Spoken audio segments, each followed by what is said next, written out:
Professeur Chanda, bonjour. Good morning. Professeur, si je dis soupçon sur un pouvoir au-dessus de tous les pouvoirs, ça vous rappelle lequel de vos Je titres? dis la presse. La presse en accusation. Voilà, c'est ça. Donc, je voulais me rassurer que vous vous rappelez de temps en temps des titres que vous écrivez, parce qu'avec la quantité de livres que vous avez déjà publiés, oui, c'est vrai. On a bien envie de s'interroger, de savoir comment. C'est vrai. Je vais vous faire une confidence. Très souvent, je suis surpris de découvrir le titre quelque part, ou qu'on me renvoie une citation. Mais c'est le principe de la création. C'est pour la postérité, c'est pour encenser l'intelligence humaine, c'est pour enrichir la puissance de la création universelle. Et puis on continue, on va sur d'autres terrains. Les gens que nous citons aujourd'hui ne savaient même pas qu'ils seraient cités. Donc, soupçon sur un pouvoir au-dessus des autres pouvoirs. Oui, voilà, c'est ça, la presse en accusation. Je n'ai aucune idée sur l'année, ça je peux vous confier ça. Je ne sais pas en quelle année j'ai publié ce livre, je ne sais plus, mais je l'ai publié. Professeur Chanda, demain nous allons célébrer la journée mondiale de la liberté de la presse. Pour introduire notre débat, nous allons faire simple. Quelle est la lecture que vous faites de la presse dans le monde d'abord? Parce que je rappelle à nos téléspectateurs que dans le livre, vous étudiez les affaires Jérôme Cahuzac, les affaires Sarkozy avec l'affaire Bettencourt. Voilà, Ouais, Dominique Strauss-Kahn, oui. Fadimatou Diallo. Et pour le Cameroun, l'affaire Bibi Ngota, par exemple. L'affaire Bibi Ngota, affaire Dreyfus, oui. J'accuse. Oui. C'est vrai. Oui, mais je peux vous dire, la presse est devenue comme un pistolet. C'est quelque chose qui dérange. Elle n'est plus dans son rôle, en réalité. C'est devenu un instrument de guerre. C'est devenu une arme de destruction massive. Ceux qui sont riches, déjà, dans la presse, se mettent au service des lobbies. Ceux qui ne sont pas riches, ceux qui sont pauvres, aspirent à devenir riches et croient que c'est le moyen de devenir riche. Ceux qui n'ont rien fait, qui ne sont rien du tout, et qui ont un soupçon de ce que je peux créer la presse, commencer à faire le chantage, s'enfoncent dedans. J'ai un jeune Camerounais qui m'a dit, j'ai travaillé avec un tel, je ne donnerai pas le nom, j'ai vu comme tout l'argent qu'il m'a envoyé chercher gauche à droite. Là, quand j'ai vu ça, j'ai décidé de créer ma part. Vous voyez, c'est un peu ça. Si vous prenez les grandes questions internationales aujourd'hui, toutes les lectures sont déformées. C'est le monde à l'envers. Nous avons le cas le plus pathétique, qui est l'Ukraine, si vous voulez. Oui. C'est une véritable catastrophe dans le cas de l'Ukraine. Non seulement la presse occidentale se tait, mais ensuite, elle dit n'importe quoi, mais complètement pour désorganiser l'opinion. Et puis, il suffit de vous en prendre de manière indirecte à vouloir dire la vérité sur un sujet. Et puis, vous vous rendez compte que, pouf, tout un lobby se lève. Hein, vous prenez cette affaire de Reporters sans frontières au Cameroun. Je ne savais pas que j'allais lever un gros lièvre comme ça. Moi, je me suis fait citoyen en m'interrogeant. Comment est-ce qu'un étranger peut venir dans un pays, on n'a même pas commencé une enquête sur une affaire, il publie, il dit qu'il a les résultats, il a les procès-verbaux. Et puis, je me suis offusqué, comme personne ne faisait rien, j'ai porté plainte contre lui. Et puis, paf, je me suis rendu compte que derrière, il y avait, le ciel me tombait sur la tête, malheureusement tombé au mauvais endroit. On a utilisé toutes sortes d'individus à l'étranger, certains louches, certains propres, n'importe quoi, pour s'attaquer à ma personne, à ma famille, ainsi de suite. Bref, mais en tout cas, c'est courant, si vous voulez. Et vous connaissez l'adage, mentez, mentez, mentez, il en restera quelque chose. Ah ben, c'est ce que fait la presse maintenant, si vous voulez. Et l'autre truc, si je m'en tiens au cas que j'ai géré moi-même, et aux demandes que j'ai régulièrement, j'ai souvent des gens qui viennent me voir qui me disent grand frère, moi, je veux partir à l'étranger. Mais je veux que, comme tu as de la notoriété, que tu puisses témoigner que ma vie est menacée. Souvent des journalistes. Si c'est toi, ça va être crédible. Moi, j'ai dit ça, mais si tu appuies que ma vie est effectivement menacée, ça va aller, on me donnera le visa. Il y a ceux qui sont déjà partis et qui de là-bas écrivent pour dire j'étais parti, j'avais fabriqué un faux article pour dire que j'étais menacé, mais ici, ils ne croient plus à ça. Et on me menace, on dit on va me refouler. Il faut prolonger le séjour. Voilà. Et beaucoup de partis politiques d'opposition chez nous, créés dans les années 90, ont servi en fait à cela. C'était des officines où on négociait effectivement des visas, mais c'est une catastrophe. Et puis ces enfants sont allés se perdre là-bas comme ça, parce qu'il suffisait de trouver un journal où on fait un petit papier, vous suppliez là-bas, on dit que tel est menacé parce qu'il a écrit, il a révélé telle vérité. Donc pour faire simple, c'est un mal terrible, mais c'est un mal nécessaire. La presse est un mal nécessaire. On ne peut pas empêcher les gens de continuer d'écrire. Parce que derrière la liberté de la presse, il y a la liberté de penser en réalité. Ça c'est très important. Oui. D'ailleurs, les deux sont indissociables. Ensuite, il y a la liberté d'informer, le droit d'informer et le devoir d'informer. Oui. Vous voyez, c'est une succession de libertés et de droits auxquels on ne saurait s'attaquer sans faire effondrer toute l'armature d'ensemble des droits et des libertés fondamentales. Professeur, qu'est-ce qui pose problème? Est-ce la formation ou alors la fragilité des systèmes sociaux? Dans tous les contextes, il faut discerner en fonction du niveau d'évolution sociale, en fonction de la situation particulière des individus. Attendez, si c'était que le niveau de formation, je vous dirais non. Parce que ce qu'on vit aux États-Unis et en France, il y a énormément de journaux comme le Wall Street Journal ou comme le Washington Post et le New York Times, dont on nous célèbre la réputation comme des modèles qui ont porté les démocraties. Et il y a eu de très grands procès parce qu'on a découvert que certains individus avaient fabriqué des histoires de pures circonstances, soit pour aider des gens, soit pour faire changer une décision, soit pour faire pression, souvent au service des lobbies. Donc, la formation n'est pas absolument ce qui est fondamental de manière générale. Je pense que tout s'entremêle. Vous savez, je m'en remets à la qualité même de l'information qui doit en réalité générer le genre de presse dont on parle.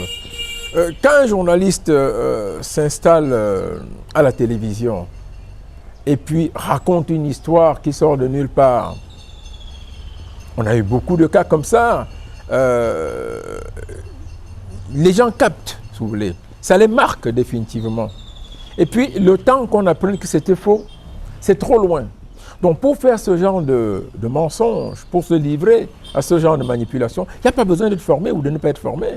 Pas du tout, si vous voulez. C'est un acquis. Et c'est un fait qui rentre dans les tares, ce ne sont même pas les tares, les pratiques de la profession.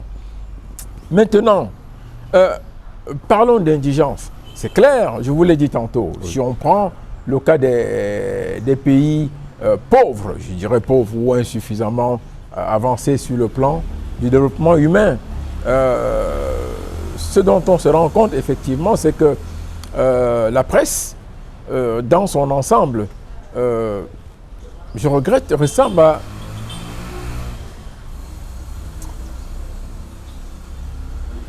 les mots me manquent, ça ressemble à des feuilles de papier, si vous voulez, qu'on se lève un matin, on dessine un peu dessus et on aligne avec de très belles couleurs, avec des grands titres, et puis on placarde. Et puis les gens, pour eux, c'est suffisant, c'est la presse, si vous voulez. Je vais vous dire, pour lancer l'ivoirité en Côte d'Ivoire, Bédié avait à la présidence une cellule qui ne faisait que ça. Et il y avait au moins 20 quotidiens qu'on avait créés pour soutenir le discours sur l'ivoirité. Et revenons, rapatrions le débat, revenons au Cameroun. Vous allez vous rendre compte que sur une question précise, ça touche une personnalité, le jour suivant, vous pouvez avoir tous les journaux ou presque qui titrent presque de la même manière. Ça ne gêne même plus personne, si vous voulez. On donne des enveloppes, mais c'est la mort de la société. C'est même un crime contre l'humanité, si vous voulez. Moi, j'ai assisté souvent à ça avec beaucoup d'amertume. Finalement, les voix autorisées, les voix véridiques ne sont plus audibles. Vous voyez, et du coup, vous construisez une éducation sociale, politique et même économique complètement dépravée, oui, à la dérive, oui, si vous voulez. Oui. Et ça, vous ne pouvez pas. Je me souviens de cette... on en parle souvent, mais quand le président dit la vérité vient d'en haut, hein, lisez la presse officielle, ainsi de suite. C'est un dépit, si vous voulez. C'est au regard de ce qui se fait, de ce qui se dit, des dégâts occasionnés par la presse en dérive, la presse en furie. On se lève un matin, on vous dit on a tué quelqu'un, c'est parce qu'il était de l'opposition, c'est parce qu'il était du parti au pouvoir. Il n'y a aucune vérification. Oui. On agite les gens. Mais c'est dangereux.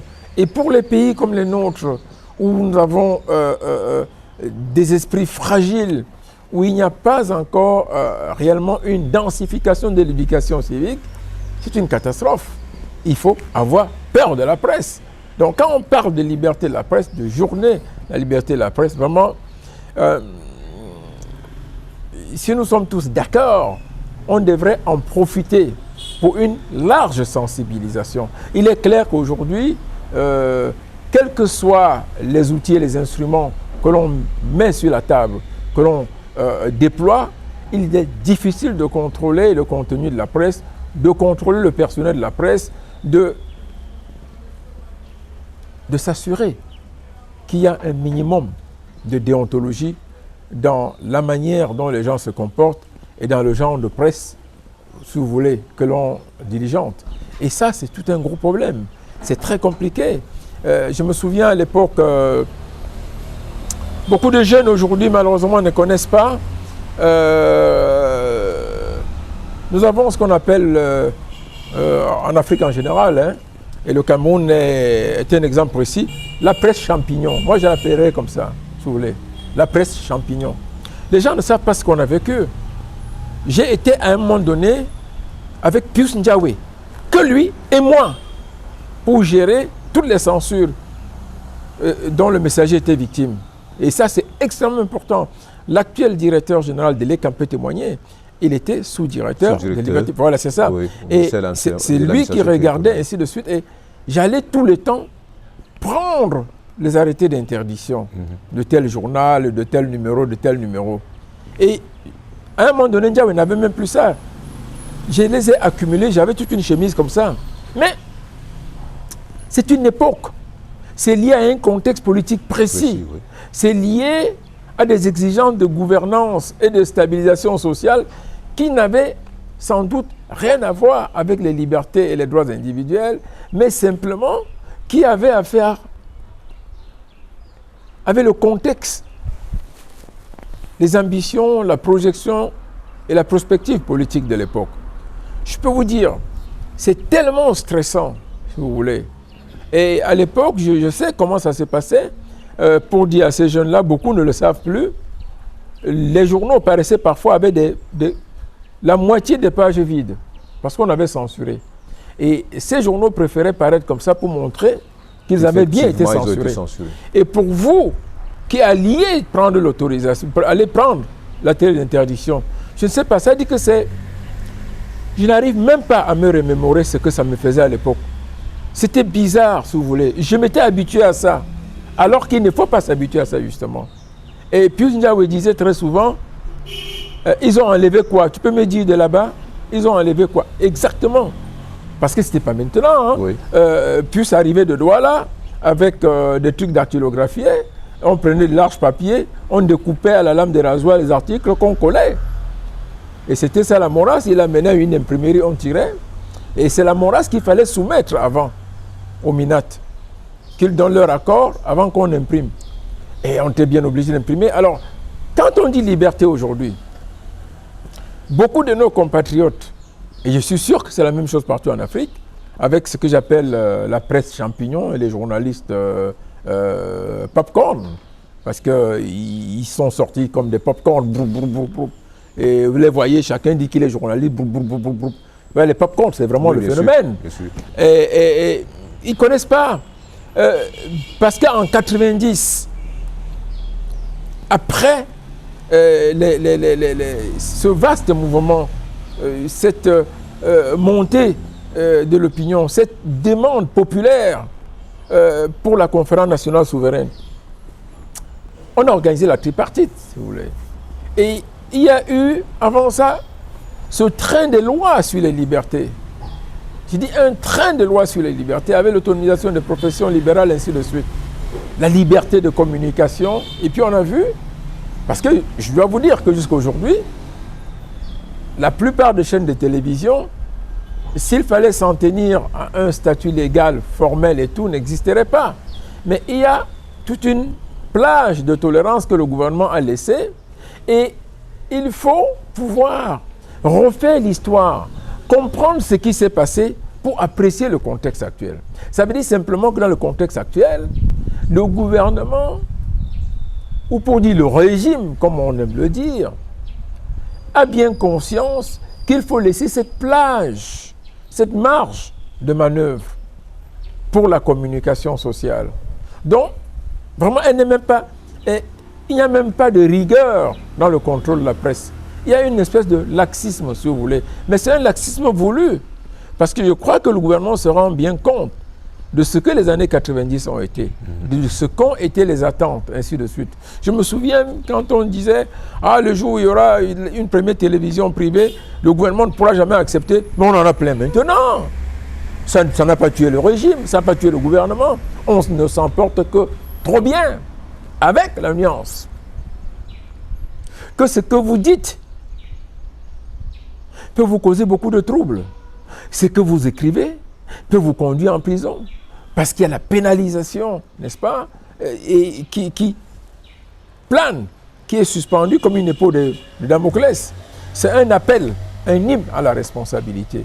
Moi, personnellement, je crois que tout en militant pour la liberté de la presse, il faut apprécier en fonction du contexte. Il est extrêmement gênant, dangereux même dans notre contexte, de laisser les gens écrire n'importe quoi et dire un peu n'importe quoi. Là, vraiment, il faut contrôler.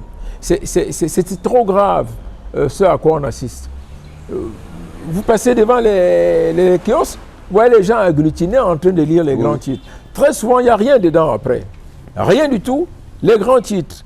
Et 80%, c'est pour s'attaquer à quelqu'un, c'est pour faire la publicité de quelqu'un, et c'est des mercenaires. Ce sont des tueurs à gages.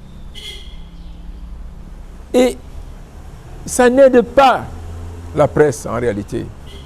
Comment discipliner la presse? Oui. Comment s'approprier la liberté de la presse? Pour en faire un instrument de construction sociale. De construction sociale et même politique, Oui. sans tomber dans les excès.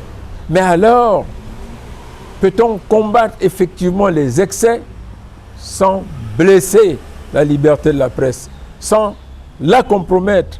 Moi, je crois, en mon humble avis, que la position actuelle du gouvernement camerounais est la meilleure. Il y a énormément de tolérance, il y a, comme je vous dis, toute une plage, une marge d'acceptation de ce qui est dit, ce qui est fait, mais avec la retenue et la prudence pour dire il y a des lignes rouges à ne pas franchir. Oui. Parce que vous allez dans les réseaux sociaux, vous voyez des gens qui applaudissent parce que des militaires sont morts. Ce n'est pas bon. Pour ça, on va y revenir. Voilà. Parce que là, on peut encore, on reste dans un cadre traditionnel. Ce qui est écrit à la presse peut être regardé, contrôlable. Ouais. On va y revenir. Mais avant, je voudrais rentrer un peu dans ce que je considère comme le chapitre 5 de votre livre. Médias et civilisation. Vous parlez de la presse idéologique. Allons-y, commençons par là. Vous avez parlé du cadre de l'Ukraine tout à l'heure. Oui, attendez. D'abord, concrètement, il y a deux manières de manipuler les gens. Il y a ceux qui le font sans le savoir. Hein? Il y a d'excellents chanteurs qui s'ignorent. Il y a des sorciers qui n'ont pas conscience qu'ils sont sorciers. Il y a maintenant ceux qui ont bien conscience que ce qu'ils font, c'est de la manipulation, si vous voulez. À l'intérieur de ça, il faut encore faire une division. Il y a ceux qui le font pour l'argent. Là, c'est des mercenaires, c'est des tueurs à gages. Il y a ceux qui le font parce qu'ils sont porteurs de convictions politiques importantes, de projets de société. Moi, je suis un idéologue, si vous voulez. Je n'ai rien d'un journaliste classique ou d'un journaliste tout court, ou même d'un intellectuel classique. J'ai fait mes classes, j'ai fait mes écoles marxistes et léninistes. J'ai fait mes écoles idéologiques. À la fois des idéologies africaines, Nkrumah, Nyerere, Cheikh Anta Diop, tout ce monde-là, Wari Boumedienne, Modibo Keïta, Thomas Sankara, Buhari au Nigeria. J'ai fait mes classes du panafricanisme idéologique. J'ai fait mes classes marxistes et léninistes. J'ai fait mes classes maoïstes. Donc, j'ai une capacité d'introduire l'idéologie de la manipulation dans ce que j'écris en me dégageant complètement de l'intellectuel que je suis. Si je veux m'exprimer simplement en tant que politique, selon une orientation sociale précise, selon la promotion d'une forme de gouvernement, d'une forme d'État, d'un statut précis du citoyen, je sais comment le faire. Si je veux m'exprimer en juriste, en diplomate, simplement parce que je veux dire la vérité, je veux renvoyer, produire pour la société, pour ceux qui me suivent, les canons, les faits matériels qui construisent la vérité ou la relation dans les rapports humains avec la vérité, je peux le faire. Quelqu'un d'autre, de manière très innocente, on lui donne 1 million de francs et on lui dit, écrit que sans le fédéralisme, le Cameroun est fini. Lui, il écrit. Il ne sait pas ce qu'il écrit en réalité. Il n'en connaît pas la portée. Moi, j'en ai une idée complète. Le gars qui dit, ah, tu sais, va à la télévision, si on dit n'importe quoi, tu dis simplement, rentrez chez vous, que certains rentrent chez eux. Il y a deux possibilités.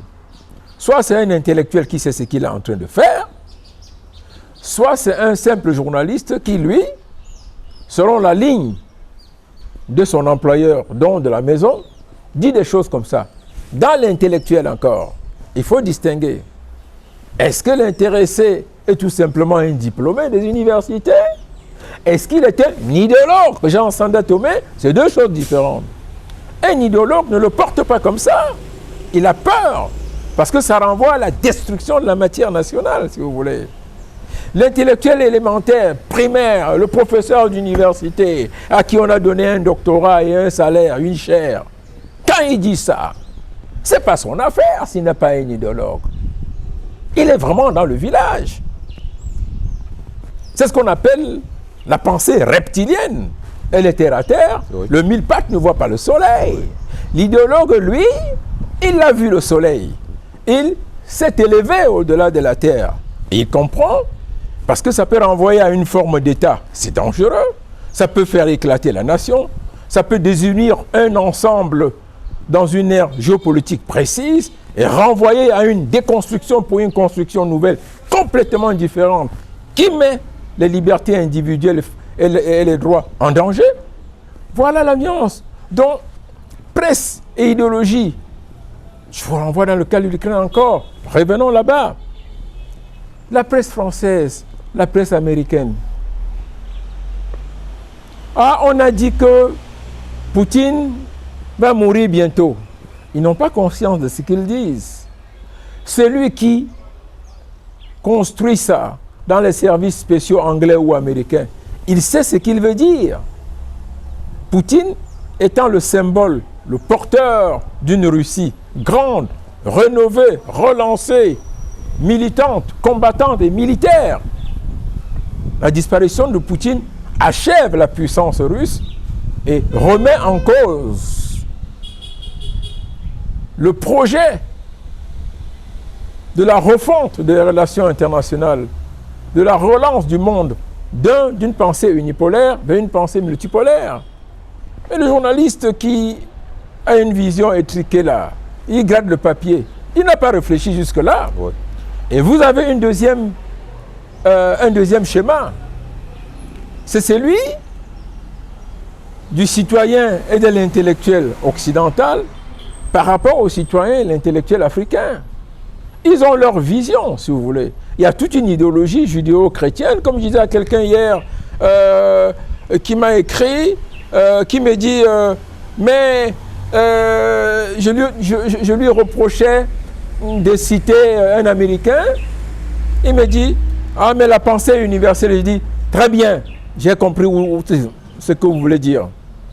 On nous a mis à l'école en nous disant, la pensée qui compte, celle que nous devons citer et réciter, ce sont les Jean-Paul Sartre, ce sont les Nietzsche, ce sont les quoi anglais et tout, américains, européens. Mais Cheikh Anta Diop ne connaissent pas, Tundian Poemi ne connaissent pas, Jean-Marc est là, ils ne connaissent pas, Gabriel Chalimbok, ils ne connaissent pas, Eboussi Boulaga, ils ne connaissent pas, Ambroise Combe, Sindou Bokam, ils ne connaissent pas, ils ne connaissent rien, ils n'ont jamais lu Sanda Tomé. Et tout ce qu'ils ont lu, ce sont les Occidentaux, ce sont les Européens. Et ils vous disent, voilà, la pensée est universelle. Ça veut dire quoi? Toi, tu n'existes pas. Nous sommes nés, nous sommes allés à l'école en lisant les livres des Blancs. Nous sommes devenus grands. Nous avons continué à les citer. Nous n'existons pas. Nous n'avons jamais pensé. Nous ne penserons jamais. Voilà pour lui la pensée universelle. J'ai dit, mais non, cher ami. Ou alors que la science est neutre. Ah, la science est neutre. Ben, la science est neutre, c'est très bien. On écrit dans ce cas-là que les Noirs sont des gens qui n'ont jamais pensé. Ils ont le raisonnement terre à terre. Ils ne vivent que pour le jour le jour. On a trouvé l'Afrique qui est une contrée de sauvages. C'était peuplé de gens qui n'avaient jamais rien fait, rien pensé. Ils étaient limités au masque et au bout de bois. On a fait la même chose aux Indiens en Amérique. Quand vous allez sur une page que nous utilisons, Pixabay, ouais. Si vous mettez Afrique, ce que vous voyez, c'est les éléphants, c'est les lions et c'est les serpents. Mais bon. Vous allez dans la page. Récemment, la ministre allemande des Affaires étrangères, a dit que l'Afrique, pour elle, on va faire quoi? C'est pour voir les zèbres et les léopards et les singes. C'est ce qu'elle a dit. L'Afrique se limite à ça. De l'exploitation, du vol, du pillage de nos ressources qu'ils font. On ne connaît pas, on va cacher tout ça. Nos enfants ne doivent pas savoir. Non, non, non, non, non. Eux, ils disent à tout le monde, attendez, on fait quoi avec? Il n'y a que les zèbres là-bas. Laissez donc les Russes aller voir, faire du safari. Voilà la réalité. Professeur, après à côté de la presse idéologique, vous parlez de la presse commerciale. Je veux qu'on en parle. Oui, mais attendez, c'est très simple. On a un phénomène aujourd'hui. Et vous avez là une relation de cause à effet. C'est un mouvement dialectique entre ce qui doit être et ce qui est. Entre comment on doit obtenir ce qui doit être et comment on doit procéder pour y arriver. Alors, entendons-nous, je l'ai souvent dit aux gens, j'aime parler vrai. Je sors d'un dossier où quelqu'un qui m'est, je dirais, proche, a été condamné. Il a commis des actes extrêmement graves, mettant en péril des investissements étrangers et par ricochet, l'image, la réputation et le crédit du Cameroun. J'ai été très très peiné par cette affaire et j'ai tout fait. Je me suis investi au-delà de ce qu'ils pouvaient imaginer. Je ne peux pas le leur dire. Mais la grande surprise, c'est d'avoir observé que des gens préféraient faire fi de tout ce qu'il avait fait pour dire, mais au fait, pourquoi il est même là, on peut le libérer, on peut le laisser partir. De l'intérêt général, de l'intérêt de l'autre monsieur qui est un investisseur, personne n'a voulu en parler. Ils ont voulu observer ça comme ça. Mais je vais vous dire, on appelle ça se tirer une jambe au pied. Vous envoyez les gens détruire les éléments du barrage d'électricité ou des fils qui conduisent la lumière chez vous. Quand vous rentrez à la maison, il n'y a pas de lumière. Et vous commencez à dire, mais c'est quel pays ça? Il n'y a pas, il ne saurait exister de véritables presses libres ou même des véritables presses tout court, voire de la liberté de la presse sans soutien économique, financier et matériel. Ça veut dire quoi? Ça veut dire un apport important en publicité. Ça veut dire une implication importante, absolue, cruciale et fondamentale des annonceurs. Et quand vous dites l'existence, vous parlez de l'existence d'un rapport entre des opérateurs économiques, des industriels, avec ceux qui donnent l'information, ceux qui travaillent pour construire, pour élaborer, pour arranger l'information. Vous parlez de cadre des affaires. Vous parlez de niveau d'évolution d'un pays sur le plan économique. Ça veut dire quoi?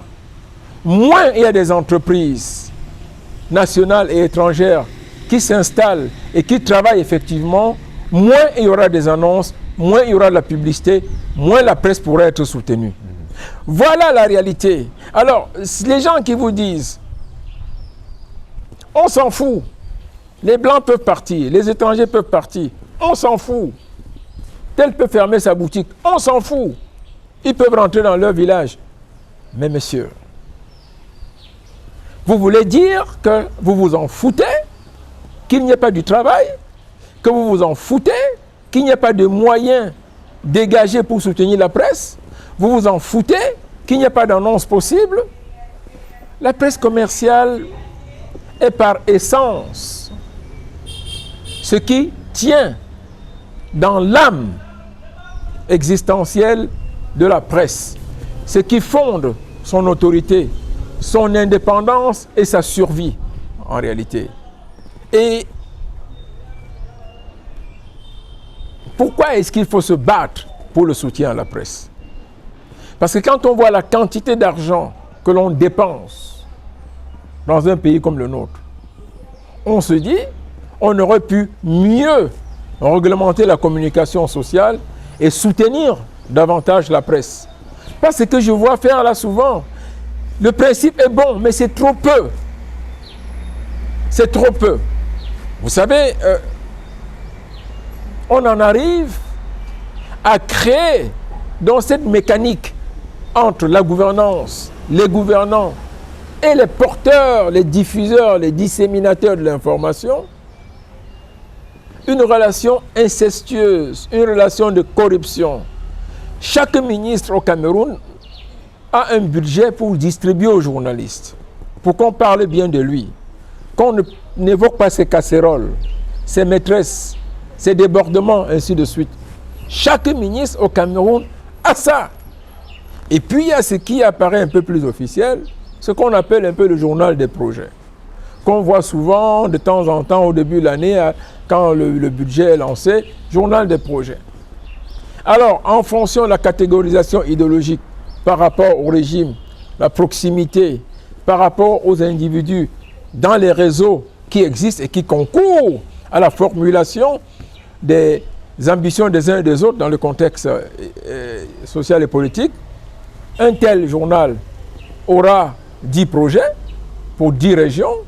Un tel autre journal aura toute une région avec tous les projets. Un tel autre aura toutes les régions. Et voilà. Ce n'est pas mauvais, mais il faut réglementer ça, si vous voulez. Quand on parle de presse commerciale, en réalité, il n'en existe pas, si vous voulez. Même presse économique, il n'en existe pas du tout.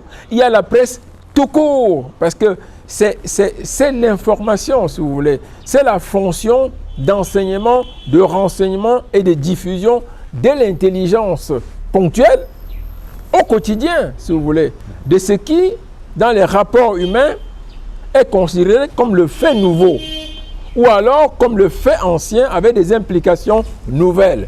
C'est cela le rôle de la presse. Et là, ça peut être économique, ça peut être politique, diplomatique ou social. Donc, même la distinction presse économique, presse machin, c'est une pure distraction, si vous voulez. Fondamentalement, sur le plan technique, sur le plan scientifique, c'est discutable. Parce que on en revient au canon idéologique et éthique. Et on retrouve là un dénominateur commun. C'est un journaliste. Le rôle, c'est de renseigner, d'informer, d'enseigner même, si vous voulez. Et dans tous les cas, ça concourt à l'expression de la liberté de penser, la liberté d'informer et le droit d'être informé pour le citoyen. Voilà ce que je peux vous en dire. Sur la presse d'investigation. Ah oui. Et vous semblez dans le livre avoir une préférence pour la presse d'investigation. Ah oui, ben là, ça dépend de ce qu'on appelle l'investigation. Parce que, en principe, je vous dirais la presse des intrigues, en réalité. Un journaliste est par définition un investigateur. Ça qu'on ne vous raconte pas des histoires, je dirais, c'est une tautologie inutile, si vous voulez, qui recourt à une sémantique de calcul compliqué pour rien du tout. Un journaliste est par définition un investigateur. C'est vrai, il y a ce qu'on appelle l'information brute, l'information ponctuelle, mais dans la déontologie, il y a l'obligation de vérification d'une information avant de la donner. Ça, c'est extrêmement important. Souvenez-vous, l'histoire de l'Irak, les armements de destruction massive qu'on n'a jamais trouvé nulle part, si vous voulez. Vous prenez le cas de quelqu'un qui se met à Paris, qui se met à New York. Je prends le cas de nos compatriotes, dont certains se sont expatriés aujourd'hui et qui jouent les vedettes sur les réseaux sociaux. Les 3/4 du temps, ils sont payés pour attaquer les gens. Ils ont investigué ci, ils ont investigué ça. Ils n'ont investigué rien du tout. Prenez le cas de ce Français qui arrive chez nous. Quelqu'un est mort, il y a un assassinat, un acte très grave qui mobilise tout le pays et qui fragilise même un peu le contexte général du pays. Et vous avez un Européen qui, avant que les enquêtes n'aient même été ouvertes, déclare qu'il a les procès-verbaux, il les a lus et tout. Et il commence à dire ce qui s'est passé. Et tout le monde s'aligne sur lui. On paye ensuite quelques journaux qui reprennent la même chose. Attendez, mais c'est trop grave. Lui, c'est un journaliste de quoi? D'investigation. Et puis tout le monde s'aligne. Personne ne dit rien. Au contraire, mais c'est même plus grave. On l'annonce, il va arriver et on l'accueille comme un chef d'État. On lui ouvre les plateaux de télévision parce que c'est un blanc, parce que c'est un étranger. Mais c'est une catastrophe, c'est inacceptable. Attendez, donc quand on parle même de presse d'investigation, là il y a vraiment un gros problème. C'est-à-dire que il y a, c'est vrai, des affaires célèbres comme le Watergate. Hein? Il y en a d'autres. Il y a l'affaire Zongo au Burkina Faso. Il y a l'affaire Chebeya n'est-ce pas, en RDC, sur lesquels il faut travailler. Nous avons ici des affaires importantes. On a l'affaire Martinez maintenant, vous comprenez, mais jusqu'ici, personne ne nous a donné en réalité une version acceptable, définitive dans cette affaire. Conséquent, les enquêtes sont bloquées, elles vont dans tous les sens. On a déjà eu au moins 10 versions. Alors, que font nos journalistes d'investigation? Ils ont fait quoi? Ils ont écouté ce qu'un blanc a dit et tout le monde a repris. Ainsi de suite. Aujourd'hui, on est bloqué. Il faut tout reprendre à zéro, ainsi de suite. Voilà un peu comment ça s'est fait. Et on n'est pas unique dans ce sens. Ça interpelle notre conscience sur le sérieux de l'information que l'on doit donner, en réalité.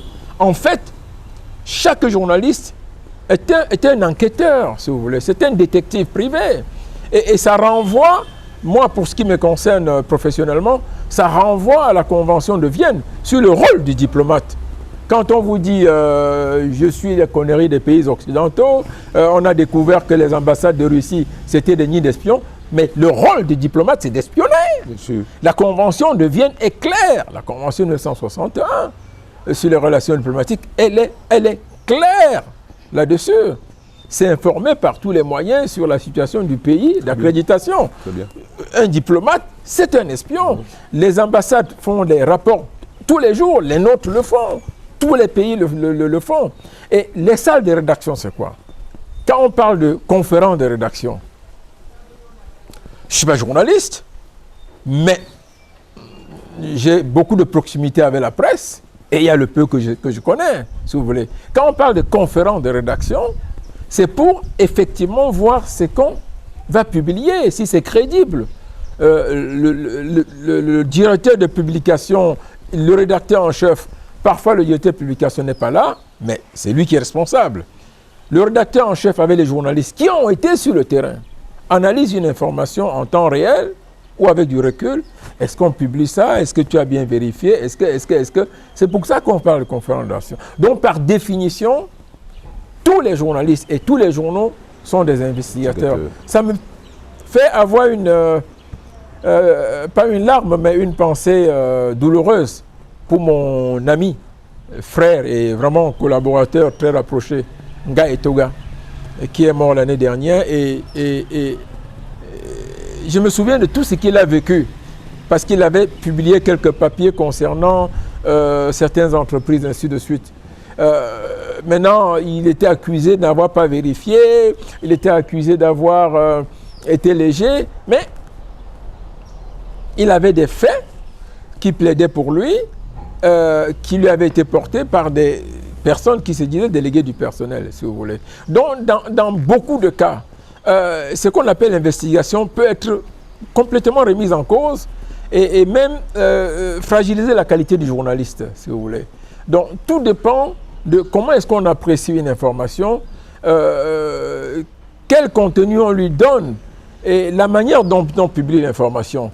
J'ai vécu récemment un débat entre mon ami et frère Rodrigue Tongué, où quelqu'un s'est attaqué à lui comme ça brutalement en l'accusant d'avoir pas donné complètement une information.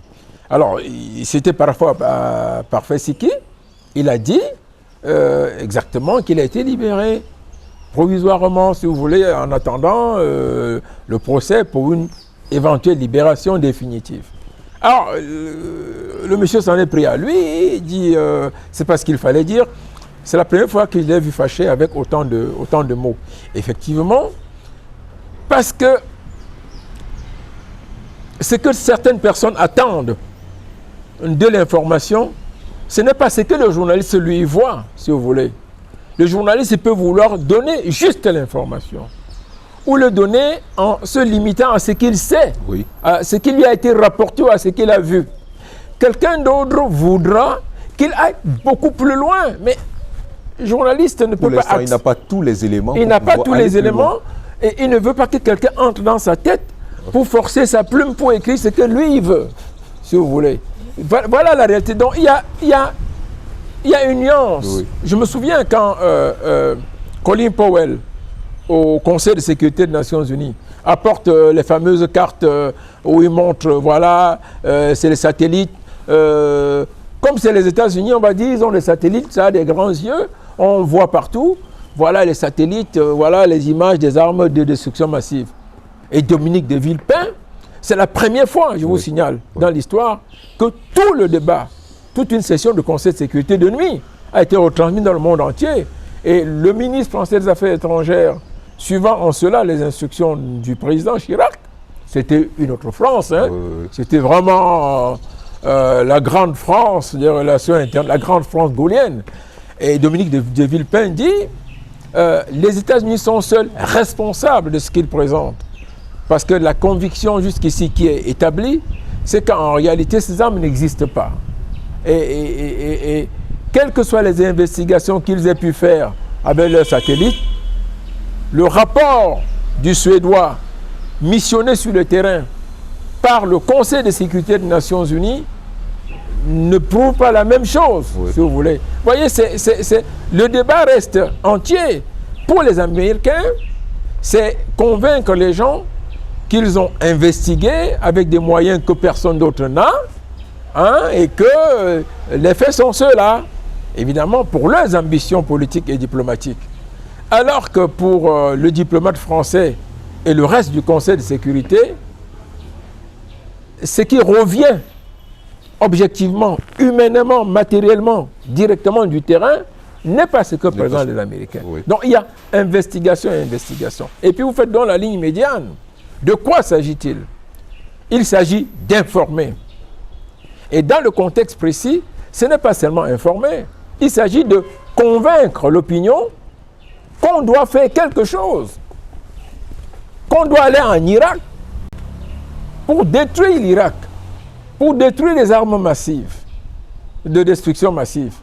Or, c'est connu avant que tout cela s'inscrivait dans la pensée de la droite américaine, la droite dure, la moral majority, qui avait pratiquement toute une projection sur la reprise en main du Proche-Orient, sur l'élimination de certains régimes, l'Irak, la Syrie et la Libye, tout ça était dedans, dans le Proche-Orient et dans le monde arabe. Et là, on avait un bon prétexte, on avait attaqué les États-Unis dans leur sanctuaire, Ben Laden, on avait détruit, il fallait démontrer que Saddam Hussein était le parrain de Ben Laden, c'était le parrain de Al-Qaïda, et puis comme si ça n'était pas, parce qu'on ne pouvait pas le démontrer, les talibans disaient notre base c'est l'Afghanistan, venez nous chercher là-bas, et eux, il fallait mettre en œuvre toute la programmation sur cette région-là de la politique étrangère des États-Unis. Et on dit, non, le vrai parrain, c'est Saddam Hussein. Ensuite, il a des armements de destruction massive. On le saurait laisser. Les terroristes peuvent s'en servir un jour encore contre nous. Voilà, vous voyez, Alors, la vraie interrogation, c'est, à partir de là, est-ce qu'il est possible de défendre de manière systématique, absolue, et sans contestation, la liberté de la presse? La réponse est très compliquée. Moi, je ne la donnerai pas, si vous voulez. Très bien. Parce que, comme je vous dis, je suis écrivain. Attendez, je produis moi aussi comme les pop-corn sortent d'une machine. C'est intimement lié à la liberté de penser, si vous voulez. Et il faut, à chaque moment donné, essayer de trouver un consensus entre ce qui doit être dit, ce qui doit être fait, les attentes de la société, les dangers éventuels, et en fonction de cela, réfléchir sur la mécanique d'une déontologie qui puisse être acceptable pour tout le monde. Professeur, parlons du fait colonial de la presse.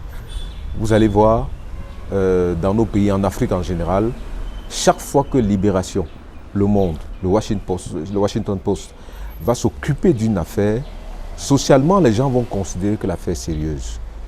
Et qu'il faut, parce qu'ils en ont parlé, ce qu'ils ont dit est vrai.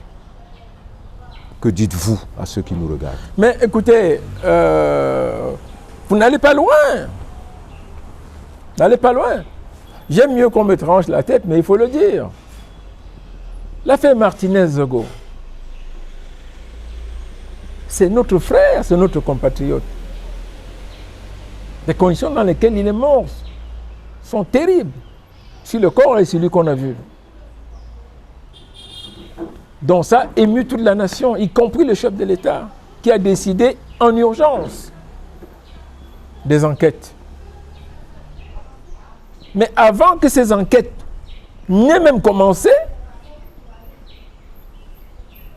un journaliste français déclare que lui, il a les procès-verbaux.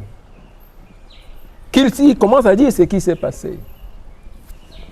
Du coup, toutes les autres chaînes internationales reprennent son information. Lui-même va sur TV5, RFI et tout. Et comme des ding-dongs qui vont à la mare, tous les journalistes camerounais s'engouffrent derrière lui, retournent l'opinion avec. Pour que 2 semaines ou 1 mois après, on commence à se poser de vraies questions. Ah mais tiens, est-ce que c'était vraiment comme ça? Voilà la réalité. C'est du colonialisme. Nous ne sommes pas encore décolonisés. Au sens où nous exprimons nous-mêmes la volonté, l'intention et l'ambition de nous dégager du matraquage, de la conquête culturelle, politique et diplomatique des instruments qui viennent de l'étranger. Nous ne sommes pas encore suffisamment préparés, densifiés intellectuellement. Et c'est pour cela que je disais, il faut faire attention à la presse, si vous voulez. Parce que moins préparée, moins densifiée, moins qualifiée, moins renseignée, elle devient un danger pour les sociétés fragiles. Et nous sommes une société fragile. Et ce danger, justement, provient du fait que ce qu'on appelle journalistes chez nous ou journaux sont trop facilement arrimés à la presse étrangère. Et il y a une autre dimension dedans, si vous voulez. Dans le cas de ce monsieur de Reporters sans frontières, il faut être clair là-dessus. Nos compatriotes, la plupart qui vivent dans la presse, pensent que ce sont ces messieurs-là, et c'est vrai, ça s'est vérifié, qui peuvent leur faciliter la plupart du temps l'expatriation. Oui. Ils vont aller plaider en disant que tel est menacé chez lui, on lui fera le visa, ou pas de moyens contournés, il viendra là-bas, on va lui donner un statut de réfugié et des subsides. Voilà un autre phénomène. Professeur, autre chose aussi, c'est que quelquefois on s'est rendu compte que la presse nationale parle d'une affaire pendant longtemps, le gouvernement n'en dit rien. Une fois que la presse internationale s'en occupe, parfois le même jour, le lendemain, le porte-parole du gouvernement prend la parole pour dire ce qui s'est passé. Donc cette influence, cet effet colonial, ce qu'on peut appeler l'effet colonial de la presse, n'agit certainement pas seulement sur le peuple, qui on peut considérer ignorant, mais aussi parfois sur ceux qui nous gouvernent. Oui, écoutez, là nous revenons à quelque chose de complètement différent. C'est la relation entre le national et l'international. Oui. Les circuits d'influence, d'interférence et de pression. Je vous renvoie au livre, à mon prochain livre, qui sort dans quelques jours, France-Afrique, l'inéluctable rupture. Influence, interférence et pression entre les nations. Écoutez, d'abord, il y a une dimension nationale réelle dans la gestion de l'information. Il y a une dimension internationale dans la gestion de l'information. Il y a ensuite des dimensions spécifiques qui procèdent soit de la relation bilatérale avec un pays ou une institution étrangère précise, soit de la relation multilatérale avec une somme d'organisations, avec un ensemble précis. Il est clair que pour tout ce qui nous touche, chaque fois, compte tenu de la densification de nos relations et de l'histoire avec la France, il est possible très souvent que une sensibilité particulière se manifeste quand l'information vient de Paris ou quand un signe, une appréciation, une évaluation vient de là. Mais là encore, il y a un autre facteur qui est résolu là-dedans, parce qu'il n'y a pas que nous, tout le monde en est sensible, si vous voulez. Même les États-Unis, même la Russie, même la Chine, tous les pays, c'est la relation d'influence, d'interférence et de pression entre les nations. Il y a une espèce de confluence qui peut à la fois être divergence et convergence dans les rapports entre les nations. Et ça influe dans la réactivité sur une question précise. Voilà ce que je peux vous en dire. Professeur, il est apparu ces dernières années un phénomène, je peux l'appeler vraiment ici, qui peut être dangereux, c'est les réseaux sociaux. Et dans la course vers la primeur de l'information, on s'est bien rendu compte que la presse court après les réseaux sociaux. C'est-à-dire que je prends mon téléphone, je fais un enregistrement pour un fait qui s'est déroulé pendant la journée, je donne l'information tout de suite. La presse ayant déjà publié, un quotidien ayant déjà publié pour la journée doit attendre le lendemain avant de publier la même information. Est-ce que les médias sociaux, les réseaux sociaux ne mettent pas une pression forte sur la presse, notamment la presse écrite, de manière à ce que, dans cette précipitation-là, qu'on s'éloigne davantage de ce qui est vrai? D'abord, je vais vous donner une réponse qui est générale, qui n'est pas seulement chez nous. C'est vrai, c'est le phénomène des réseaux sociaux. Vous savez, pendant mes années d'étudiant, vous preniez le transport en commun en Europe, quel que soit le moment de la journée, au moins le tiers des passagers, peut-être que je m'abuse, hein, peut-être un passager sur 20 était en train de lire un journal ou un livre. Aujourd'hui, ils sont sur leur téléphone. Oui. Et ça, c'est une véritable catastrophe, si vous voulez. Il y a une pénétration inacceptable des réseaux sociaux dans la construction de l'intelligence collective. D'abord l'intelligence individuelle, ensuite, je dirais, de la sagesse collective. Ce qui est une véritable catastrophe, si vous voulez. Et bien évidemment, la presse écrite aujourd'hui est à la traîne des réseaux sociaux. Et nous retombons dans un autre danger, parce que ça va très vite. Qui est sur les réseaux sociaux? C'est monsieur tout le monde, si vous voulez, oui, qui peut vous donner une information de n'importe quelle nature. Oui. De n'importe quelle manière. De n'importe quelle manière. De n'importe quelle discipline. Sans aucune précaution. Être spécialiste. Alors, conséquence, ça va plus loin. Ça touche l'académie aujourd'hui. Vous avez beaucoup d'étudiants qui ne vont plus dans les bibliothèques pour chercher dans les rayons. Ils tapent dans Google pour essayer de voir. Mais malheureusement, c'est souvent très limité. Moi, j'interdis ça à mes étudiants, si vous voulez. Je leur dis, n'allez pas là-dedans. Écoutez, discutez avec vos professeurs, allez dans les bibliothèques, allez chercher les livres, lisez dedans. Malheureusement, vous n'y arrivez pas. Parce que même ceux qui sont les plus construits jouent à ces jeux-là. Et c'est extrêmement embêtant, c'est très gênant. Mais, comme on dit, c'est un phénomène humain qui résulte de l'avancement de l'intelligence humaine. Nous sommes obligés de faire avec. Merci infiniment, professeur Chanda. Je vous en prie. Merci, chers téléspectateurs, d'avoir regardé cette émission, cet entretien de bout en bout. Rassurons-nous, le monde nous appartient. Et il ne sera que ce que nous aurons fait dans la relation que nous avons à partager avec les autres, dans un projet que nous avons pour nous-mêmes et pour les autres aussi. À très bientôt sur Africa TV. Thank you.